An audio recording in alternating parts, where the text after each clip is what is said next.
30,000 years ago, a woman named Mira knelt by a fire, threading a bone needle through a perfectly tailored hide. She wasn't hunched. She wasn't dirty. She wasn't grunting. Everything you picture right now about her is probably wrong. Movies gave us hairy brutes with clubs. Cartoons gave us cave grunts. Real archaeology gives us something stranger. A person just like you. So what did Mira actually look like, and why did we get her so wrong for 100 years? The myth starts in 1856 in a German valley called Neander, with a hunched skeleton and a very bad diagnosis. Scientist Marceline Boule examined those bones in 1911 and declared the owner slouched, ape-like, barely upright. Turns out, Boule's specimen had severe arthritis. He mistook an old man's illness for the whole species' posture. By then, Hollywood had already cast its caveman. Hairy, stooped, club in hand, grunting instead of speaking. That one sick skeleton became 100 years of textbooks, toys, and cartoons. One mistake endlessly copied. So what does the evidence actually show? Start with clothing, because Mira was never just wrapped in a hide. Archaeologists have found bone needles in Russia dating back 60,000 years, some thinner than what we use today. These weren't blankets thrown over shoulders. They were tailored garments, fitted, layered, sewn to trap body heat. Genetic studies on clothing lice, published in 2011, suggest humans wore fitted clothes over 100,000 years ago. Ice Age hunters in Siberia wore multi-layer parkas with hoods, exactly like modern Arctic explorers wear today. Here's the plain analogy. It's the difference between a poncho and a winter coat with the right pockets. One keeps you damp and cold. The other keeps you alive at 40 below zero. Mira wore the coat.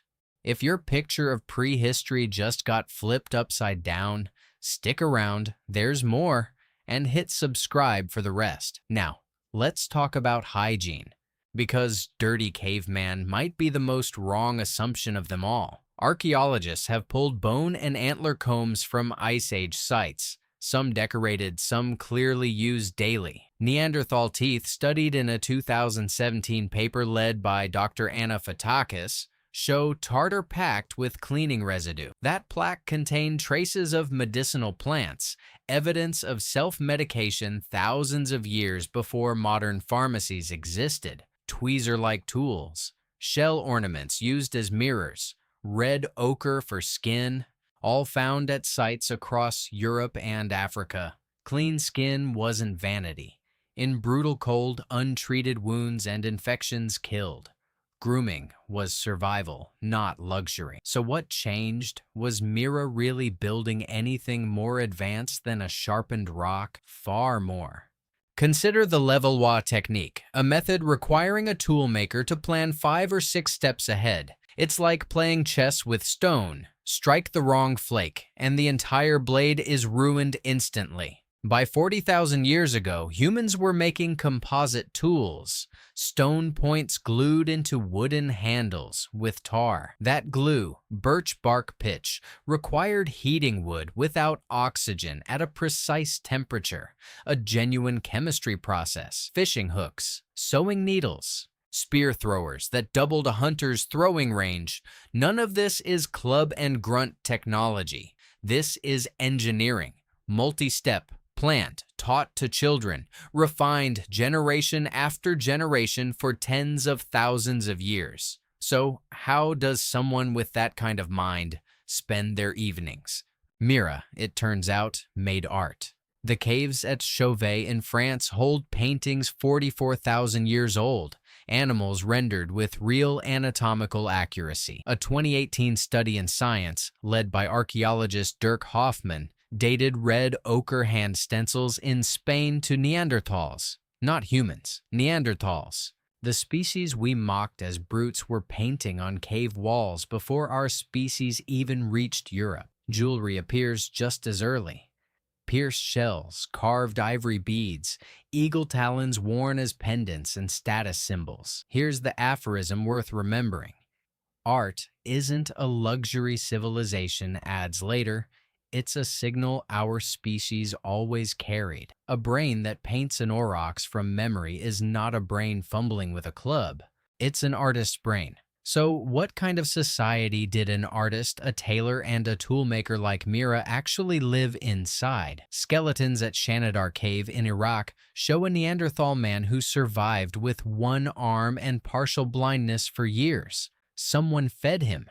Someone protected him. That's not survival of the fittest, that's survival of the cared for. Burial sites show flowers, ochre, and grave goods placed deliberately, evidence of ritual, grief, and shared belief. Communities weren't scattered loners fighting over scraps. Evidence shows trade networks moving shells and tools hundreds of miles. Great advantage here. Cooperation let small, slow humans outcompete bigger predators. The fatal flaw. It made disease spread just as fast. Every trade route, every shared campfire was also a highway for pathogens traveling between distant, unrelated communities. Now here's the part they don't teach you in school. Mira almost certainly did not look like the caveman you're picturing. A 2014 study in Nature, led by geneticist Ian Matheson, found Ice Age European hunter-gatherers had dark skin and blue eyes. Light skin, the trait we now associate with ancient Europeans, only became common 8,000 years ago, not before. Skin color tracks sunlight exposure over generations, nothing more. It adjusts to latitude the way clothing adjusts to climate. Here's the aphorism: skin color isn't hierarchy. It's an address, a record of how much sun your ancestors saw. There's no biological line you can draw and call a race. Populations blend gradually, shaped by geography, not rank. This idea has been badly misused throughout history, but the science itself has always pointed the same direction. So, picture Mira again. Needle in hand, clean hair braided, ochre on her cheeks, a carved bead around her neck. She debated tool designs with her children. She painted animals she'd never even hunted. She mourned her dead with flowers. The caveman you grew up with, hairy, dumb, dragging a club, never actually existed anywhere in the fossil record. What existed instead was someone recognizably human, curious, creative, caring for the sick, obsessed with staying warm and clean. So the real question isn't what ancient humans looked like. It's why we needed them to look so different from us. Maybe distance from an uncomfortable mirror is easier than admission. Mira wasn't primitive. She was simply us further back. Next time someone draws a hunched, grunting brute, picture the woman with the bone needle and the painted bead instead. That's who was actually there. Not a monster in a cave. A person, thousands of years before you existed.